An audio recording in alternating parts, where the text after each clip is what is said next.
In the studio with me this morning, and I'm really happy to have him here, is the artistic director. He's been there for, 18 years, I think, or so, and the conductor, Yuri Klaz. So, Yuri, welcome to the morning show.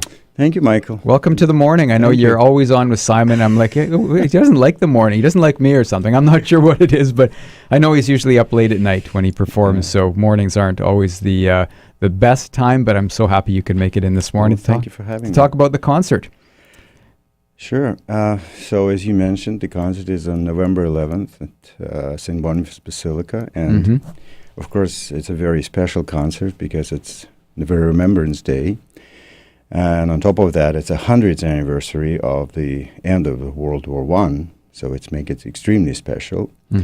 And I feel like the program we've chose for this concert is very, very suitable. And because we have 3 different composers listed on the program and totally different styles, I think it'll be very attractive to many audiences. So how did you go about? I mean, it's the 100th anniversary. It's Remembrance Day. There's probably 100 pieces you could have chosen. How did you go about choosing these specific ones? Well, we've done quite a lot of thinking in the program committee and myself, and ended up with this because I feel like Barber's Adagio and opening the concert on such a day and the anniversary would be the most appropriate piece. I chose Taneev's cantata John of Damascus, which has kind of a nickname, Russian Requiem, and best of all time, Mozart's Requiem that's what we decide to go with. And have you performed any of these pieces before? Yes. Taneev's cantata John of Damascus is one of the favorites of mine of Russian choral music. We performed it about 5 years ago with the Winnipeg Philharmonic and Winnipeg Symphony Orchestra. Mozart's Requiem, Mozart's Requiem was the first major work I've performed here in Winnipeg when I moved in the year 2000. So, it was like 17, 18 years ago. I also want to mention that a year after, in 2001, we performed Mozart's Requiem again, and it was a very special global event. It was called Rolling Requiem, and that Mozart's Requiem was performed in the morning of September 11, starting exactly at the time when the first plane struck the tower in New York. And it was performed all over the world with the time zone changes exactly at 8:46, I believe. It was very, very moving for me and for everybody who was there in the audience. So is it, when you're performing it now, is it, 18 years later, are you approaching it a little bit differently this time around than you would have back then, or? Always. Work in progress. It is? Oh, yes. So give us an idea of how it might be different this time around for you. Well, I don't know. I was 42 when I moved in. I'm 61 now, so I guess we're getting different perspective of life, and that's what I like about it, because I like listening to the different recordings, and I like comparing what other conductors do, and I'm thinking, I wouldn't do that differently. Oh no, I like that. Oh yes, I mean, it's very interesting to see, to hear, and find your own. And I'm really happy that I have that opportunity to come up with my own idea. What I would like to do with this. And Mozart's Requiem is probably one of the most performed of all requiems. I actually looked at some statistics just out of my own interest, and recordings of Mozart's Requiem are the highest number, like about 270 of recordings. So, yes, and I'm just really looking forward to another opportunity to live through that music again. We just heard that version there with Neville Meritor. and Academy of St. Martin in the Fields and Chorus, and I saw you sort of, listening to it intently and kind of, keeping time with it as well. And you mentioned to me that one was a little bit quicker than necessarily you guys. And it's sometimes some people will play it quite slow, and like that particular one, that was fast, right? So where do you guys fall? Somewhere in the middle of? I'd say more than the middle. More than the middle? More slower than the middle? No, more faster than the middle. It has to be dramatic, as we just heard. The version we heard is very nicely performed, absolutely. Well, let's talk about, it's obviously the Winnipeg Philharmonic Choir, the whole choir, plus the Winnipeg Symphony Orchestra, plus some special guests that are going to be performing as well. Let's talk about the guests that are going to be there. Well, as I said before, I'm really blessed with this opportunity to work with the Winnipeg Symphony Orchestra and put together concerts with the Winnipeg Symphony Orchestra and the Winnipeg Philharmonic Choir, and we're doing now for maybe 6 years, if I'm not mistaken, and we've done quite a lot of major works together. For this particular concert, we have a wonderful quartet of soloists: Monica Huisman, soprano; Laurel J.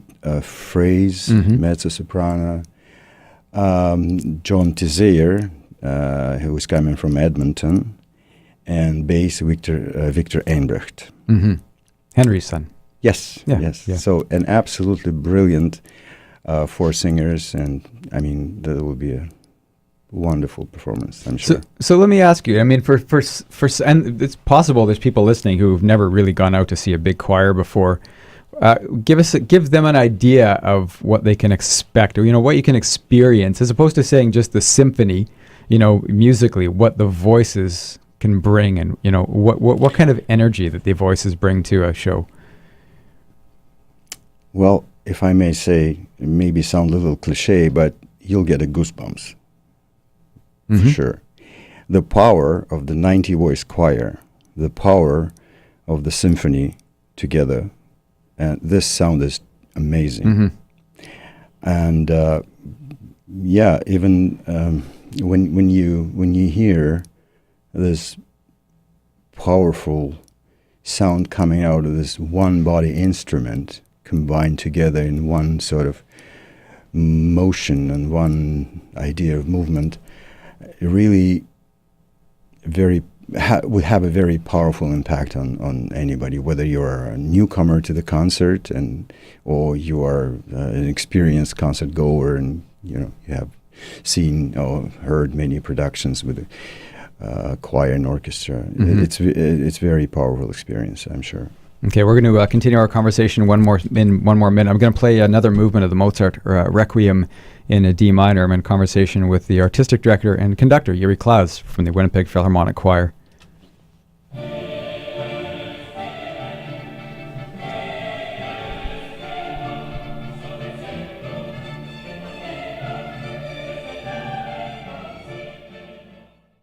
Another little segment of the Mozart Requiem in D minor that's going to be performed this weekend, Sunday, 3 o'clock, the Winnipeg Philharmonic Choir at the St. Boniface Cathedral. You can go to thephil.ca for information and tickets.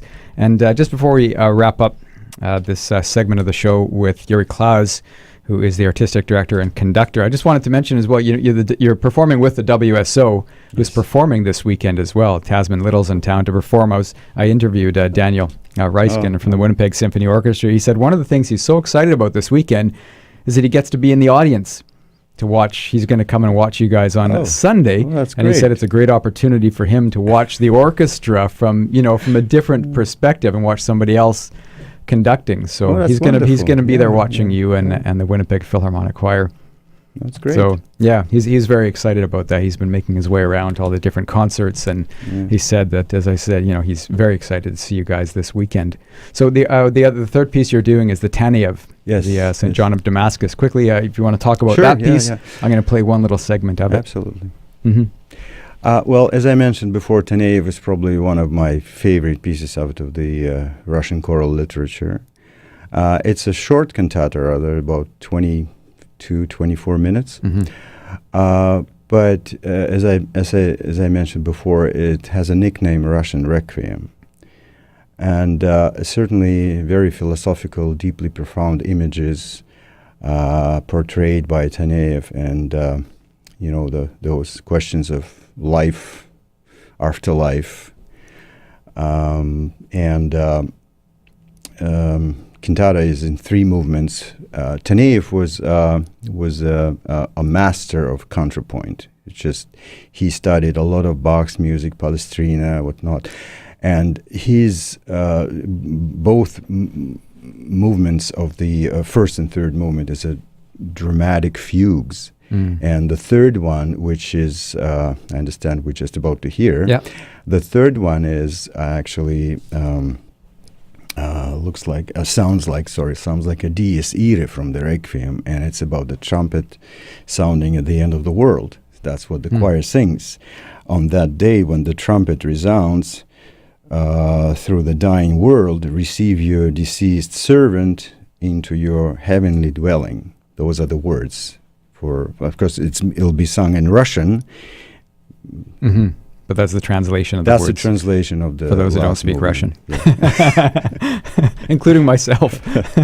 Well, it's very easy. Actually, I'm sure it'll be very easy to understand because if you listen to that music, well, of course, you'll read the translation before, but you listen to that music, it takes you away. Absolutely, it's just brilliantly written. Thank you for that. I've been in a conversation with Yuri Klaz. Thank you so much for coming in this morning. My pleasure. You're welcome back any morning you want. So it doesn't have to be afternoons. Sure, we can do that again. You did just fine. Anytime. I think you did just fine.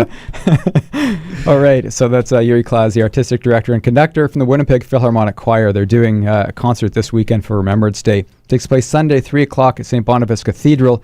Go to thephil.ca for more information and tickets.